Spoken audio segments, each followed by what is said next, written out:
What's going on, everybody? How are you all doing today? So we are back with Flashpoint issue 4, and it turns out that CW's The Flash Season 2 actually starts tomorrow, so I figured that it was probably a good idea for me to finish this series today, and then we go on to Flash Rebirth sometime in the near future. Now, if we want to finish this before The Flash Season 2 starts tomorrow, I suggest we jump into this comic now, because I know a lot of you guys cannot wait for my review for the next Ultimate Spider-Man issue, and that can either go up today or tomorrow, but I'm in university tomorrow, so I'll have to see about that, but don't worry, it will be out very soon. I'll try and push for it to come out today, but yeah, I'll keep you updated on Twitter. Now, without further ado, let's jump into this issue, and let's go!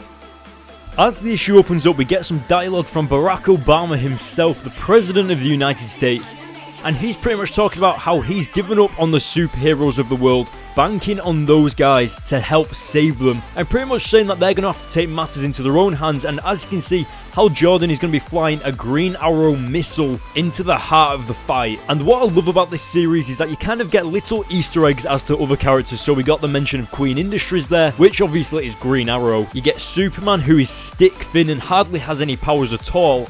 And then you get Hal Jordan himself, who isn't even a Green Lantern.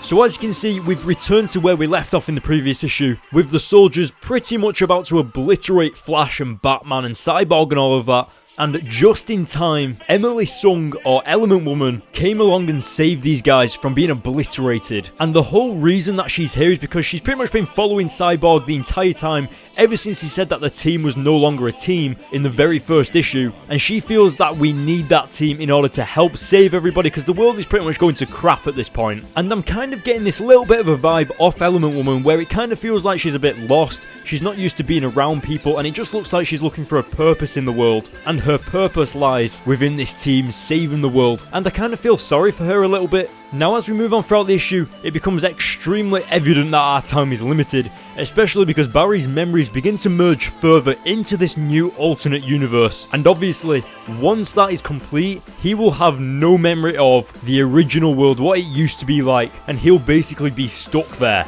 We eventually join these guys who are trying to figure out whether they should go full on Shazam and join the fight, or just sit back, order pizza and watch TV. And as they're debating this, Batman, Flash, Cyborg and Element Woman explode through the wall to recruit these guys. Now, when I was reading this, it really felt like something out of a movie, you know, like where at the last minute you get a team together to fight the fight that no one else can. And I love just how heroic everyone's being.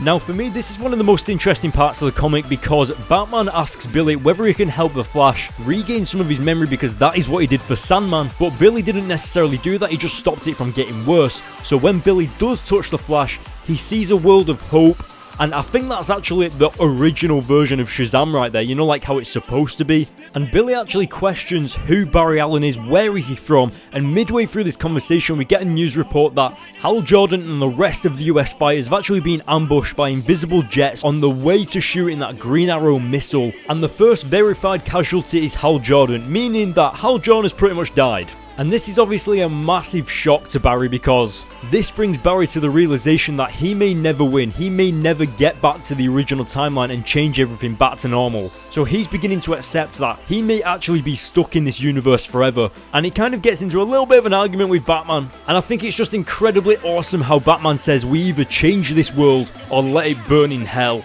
because Batman would rather die than live in this hellhole, and it is just awesome the way he says it. I can really imagine Batman saying that, even though it's Thomas Wayne under the mask. That is such a Batman thing to say, and it's awesome.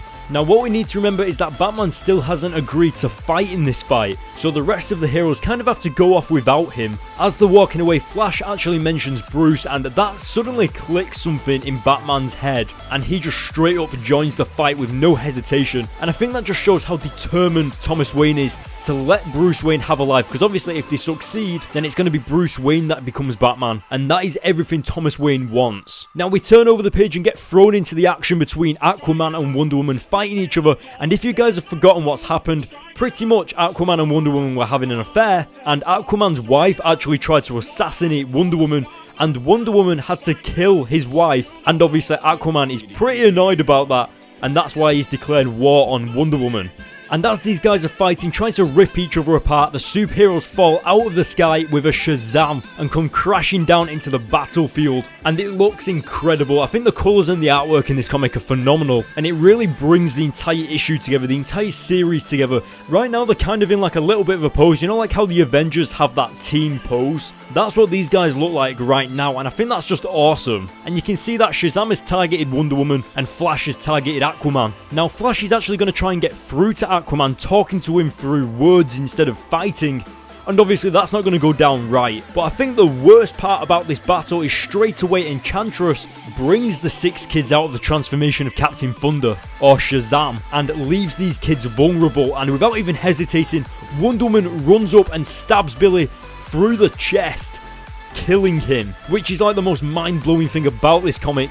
And Flash actually falls to his knees, and in this chaos, out of the midst of the destruction, Flash looks up to see Reverse Flash standing before him. And obviously Flash thinks that Reverse Flash is the reason for all of this, so it's going to go down in the next issue. But until then, what did you guys think? Let me know in the comments section below. I'm going to give this issue an 8 out of 10. I absolutely love the development over the Shazam character, and of course the dialogue between Batman and the Flash, and just how they brought the entire team together at the last minute to save everybody, and especially the front cover. I mean, look at that, it's just awesome. Now guys, we're coming to the end of the video, so go to the links in the description to follow me on Twitter and Facebook for all the latest in comic book news and updates. You can also follow me on Twitter to hear about my videos and when they're going to be uploaded, etc. And of course, if you want to know what I'm doing in my free time when I'm not editing these videos, then you can follow me on Instagram as well. But until then, hit the like button on this video, hit the subscribe button for more, and I will see you all later.